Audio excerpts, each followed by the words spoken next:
না দেখুন, শঙ্করবাবুকে সব কাজ ছেড়ে গিয়ে কুকুর ধরতে হবে এরকম কোনো আপনার কথা নেই। আর শঙ্করবাবু যদি নিজে মুখেই বলে থাকেন যে মানে ওনাদেরকে গিয়ে কুকুর ধরতে হবে কিনা, তাহলে বুঝবো যে ওনার হাতে কোনো কাজই নেই, সময় অঢেল।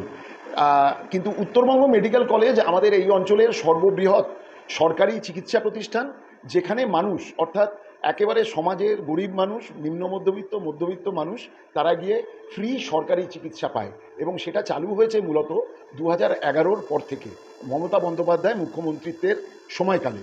তাই এইটুকু বলবো যে প্রায় 8 লক্ষ মানুষ গত আর্থিক বছরে এই হাসপাতালে আউটডোরে এসছেন। 20,000-এর উপরে এই হাসপাতালে অপারেশন হয়েছে।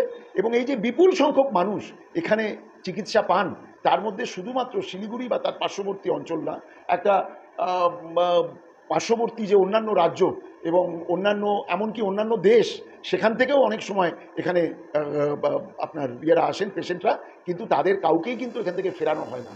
এই এত চাপের সম্মুখীন হয়েও আমরা এটা জানতে পেরেছি যে একজন ভবঘুরে, তিনি খুব ক্লান্ত, একটা অবসন্ন দেহে, হয়তো তার ওঠারও ক্ষমতা ছিল না।